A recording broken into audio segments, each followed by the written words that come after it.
Good afternoon, ma'am. Good afternoon, buddies. We are the Group 2, and we will be discussing the Bill of Rights, Article 3, Section 4, 5, and 6. Under the Section 4, it says that no law shall be passed abridging the freedom of speech, of expression, or of the press, or the right to the people peaceably to assemble and petition the government for redress of grievances. And under that, there are four important rights embodied this section. First, it is the freedom of expression, right to a free press, right to petition, and the last one is the freedom to assembly. So, what is freedom of expression? Freedom of expression these rights include freedom to hold opinions without interference and to seek, receive, and impart information and ideas through any media and regardless of frontiers. The second one is the right to free press. So, what is the right to free press? It gives individuals and organizations the right to express, publish, and share information, ideas, and opinions without the fear of censorship or government interference. For example, you are a reporter.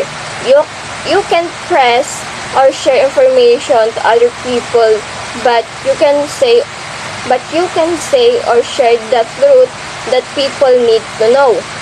So, and also it gives journalists, publisher, and other media the ability to uncover the truth and hold the powerful accountable and share information that educate the public.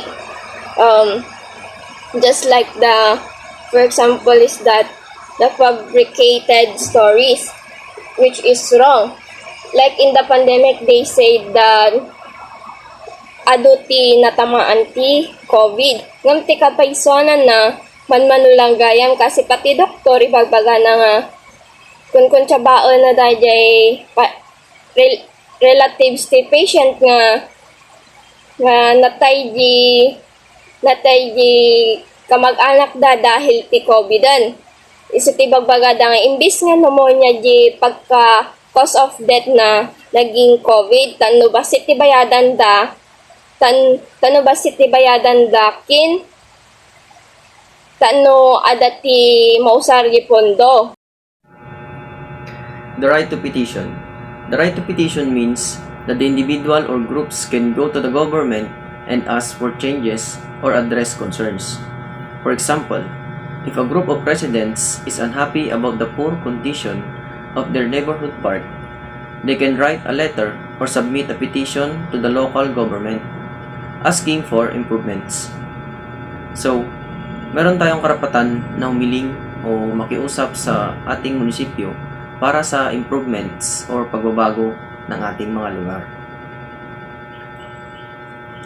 Freedom of assembly. Freedom of assembly means that the people have the right to gather together in a peaceful way to express for their ideas or concerns. For example, if a group of students wants to protest against a new school policy, they can come together, hold a sign, and peacefully speak about how they feel to the policy. So, pwede po tayong mag-rally if merong mga batas na feeling natin is unfair. Sa mga nagbabalak po na mag-rally sa school natin is pwede. So, in simple term, the right to petition allows people to ask the government for changes. And freedom of assembly allows people to peacefully gather and express their thoughts or concerns. These rights are important because they protect citizens' ability to be heard and have a say in how their government operates. Section 5. No law shall be made respecting an establishment of religion or prohibiting the free exercise thereof. The free exercise and enjoyment of religious profession and worships, without discrimination or preference, shall forever be allowed. The religious test shall be required for the exercise of civil or political rights. Freedom of religion. There are some aspects of religious freedom. First one is the principle of the separation of church and states. Refers to the idea that there should be a clear distinction and independence between religious institutions and government entities. Moving on to the second is the twin aspects, the non-established clause and free exercise clause.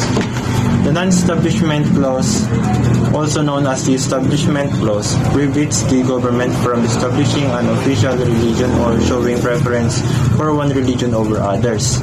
And for the free exercise clause, it protects individual rights to practice their chosen religion or hold religious belief without undue interference from government. They are both components of the First Amendments and share the goal of safeguarding individuals' rights to religious expression and beliefs. Next is the prohibition on religious tests. First of all, let's define what is a religious test. Religious test is a legal document or requirement that proving your loyalty or to swear faith to a specific religion. Ito ay isang mahalagang kasulatan na nagsasaad na binibigay mo ang iyong buong katapatan sa isang espesipikong relihiyon. Kaya nagsapabatas ang ating pamahalaan upang matanggal ito. At ito ang prohibition on religious tests. And let's define what is the prohibition on religious tests. It is an act or law that has been made to avoid any entanglement between church and the state. It is also states that the free exercise and enjoyment of religious activities that doesn't harm other people shall be forever allowed. Other constitutional prohibitions. The state cannot set up a church nor pass a laws which aid one religion or prefer one religion over other religions. Sinasabi rito na hindi maaring magsapabatas ang ating gobyerno na magbe-benefit lamang sa isang relihiyon o magrekomenda ng isang relihiyon maliban sa ibang relihiyon, sapagkat ang mga tao o mamamayan ay may karapatang mamili kung anong relihiyon ang kanilang gustong salihan. There are two characteristics of freedom to religion. First is freedom to believe. These characteristics state that the government should not control someone's belief. Nasasaad dito na hindi maaring kontrolin ng gobyerno ang paniniwala ng isang tao. Nasasaad din dito na hindi maaring pilitin ng gobyerno na sumali ang isang tao sa espesipikong relihiyon. Dahil ang mga tao ay may karapatang pumili kung saang relihiyon nila gustong sumali. Second, the freedom to act on one's belief. Nasasaad dito na maaaring gawin ng isang tao ang lahat ng kanyang paniniwala hanggat ito ay hindi nakakaabala o nakakasakit sa ibang tao. 6. The liberty of adopt. Changing the same within the limits prescribed by law shall not be impaired except upon lawful order of the court. Neither shall the rights to travel be impaired except in the interest of national security, public safety, or public health as may be provided by the law. What is liberty of adopt and travel? It is the right of a person to have his home in whatever place chosen by him, thereafter to change it at will, and to go where he pleases without interference of any source. Rights to guaranteed liberty of adopt, which is constitutional right to choose and change one's residence. Right to travel is the travel of locomotion or movement in out of country. Domicile versus resident. Resident is where you are living at the moment, be a temporary or for a long period of time. Domicile is where you intend to come back even if you are gone for a long period of time. Right to travel. It is the freedom to travel around the world and outside in the Philippines.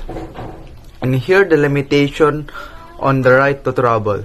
Number 1, limiting the right to travel in the interest of national security, public safety, and public health is often necessary to protect the well-being of country's citizens. Example, border restriction during a pandemic. During a global health crisis like the COVID-19 pandemic, governments may impose travel restriction to prevent the rapid spread of the disease and limiting international travel, or imposing quarantine measure on travelers can help safeguard the health of general public. Temporary travel ban. In the event of terrorist threat of an imminent security risk, authorities may implement a temporary travel ban to prevent potential harm to the population. For instance, if there is intelligence suggests an impending attack on a certain transportation hub, the government may restrict access to the location to ensure public safety. Number 2, limit on the right to travel. When a person is released, bail imposed to ensure that the individual complies with the condition of their relief. For example, travel restriction. For criminal defendant, court when often limitation of the travel rights of individual release of bail or under other condition. This is done to ensure that the defendant remain present for their court hearing and doesn't pose a flight risk. For instance, someone accused of a serious crime may be required to surrender their passport and can be prohibited from leaving the jurisdiction without court permission.